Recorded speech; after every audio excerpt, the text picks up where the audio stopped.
بندگی نام ہے اللہ کا حکم مان کر اپنے اعمال کو اس کے حکم کے مطابق درست کرنے کا، یہ بندگی ہے۔ اور بندگی جو ہے وہ دیکھو، ایک تو آج کل غلام تو آج کل الحمدللہ رہے نہیں، لیکن نوکر ہوتے ہیں۔ ایک نوکر اگر ہے، ملازم ہے کسی کا، تو وہ ملازم اپنے آقا یا اپنے افسر یا اپنے باس کہ حکم کا تابع ہوتا ہے۔ اس کو بندے کو، اس ملازم کو بس ایک ہی کام ہے اس کا کہ وہ جو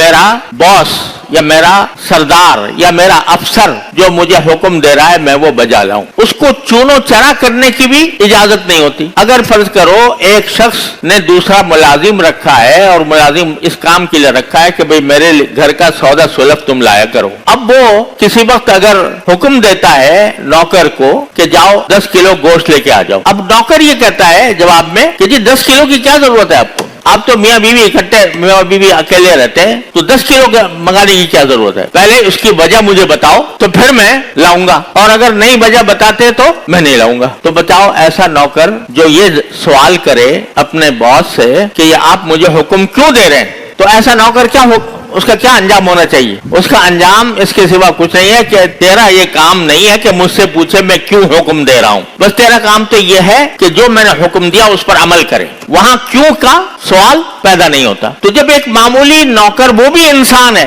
تم بھی انسان ہو، تمہارا اللہ نے اس کو نوکر ملازم بنا دیا، تمہارا ماتحت بنا دیا، اس کو یہ حق نہیں ہے کہ تم سے کیوں کا سوال کرے، بلکہ تمہیں اس کا حکم ماننا ہی ماننا ہے، اور اگر نہیں مانو گے تو تم اپنے معاہدے کی خلاف ورزی کر رہے ہو، کیونکہ تم نے معاہدہ یہ کیا تھا کہ میں آپ کے یہاں ملازمت کر رہا ہوں، جو حکم آپ دیں گے میں اس کے اوپر عمل کروں گا۔ تو ایسا آدمی جو ہے وہ اگر زیادہ چونو چرا کرے، ہر بات میں پوچھا کرے کہ بھئی آپ مجھے یہ حکم کیوں دے رہے ہیں، وجہ بتائیں مجھے، تو ایسا ملازم، ایسا نوکر وہ رخصت کر دینے کے لائق ہے، اس کو کان پکڑ کر نکال دینا چاہیے، کیونکہ اس کا یہ کام نہیں ہے۔ حالانکہ وہ بھی انسان، تم بھی انسان، اس سے اعلیٰ جو پچھلے زمانے میں غلام ہوا کرتے تھے تو ان کا بھی یہ معاملہ تھا۔ بندہ ہونا اس سے بھی گری ہوئی چیز ہے، یعنی ہم اللہ تعالیٰ کے ملازم نہیں ہیں، اللہ تعالیٰ کے نوکر نہیں ہیں، اللہ تعالیٰ کے غلام نہیں ہیں، اللہ تعالیٰ کے بندے ہیں۔ بندہ اس کو کہتے ہیں کہ جو اپنے آقا کی ہر بات بغیر بے چونو چرا تسلیم کر لے اور اس کے مطابق اپنی زندگی کو ڈھال لے، وہ ہے بندہ۔ تو قرآن کریم نے یہ فرمایا، اللہ تبارک و تعالیٰ نے فرمایا کہ میں نے تمام انسانوں کو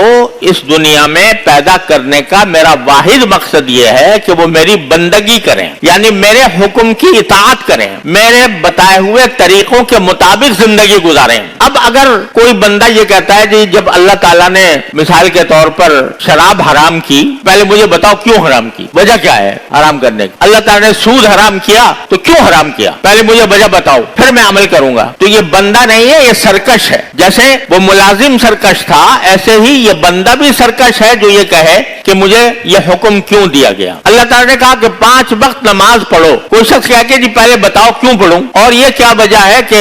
فجر کے وقت 2 رکعتیں ہوتی ہیں اور ظہر میں 4 ہوتی ہیں اور عصر میں 4 ہوتی ہے، مغرب میں آ کے 3 ہو جاتی ہیں، کیوں ہوتی ہے 3، اور عشاء میں پھر 4 ہو جاتی ہے، کیوں ہوتی ہیں؟ تو کیوں کا سوال جو کرے وہ بندگی کرنے والا نہیں ہے، وہ سرکش ہے۔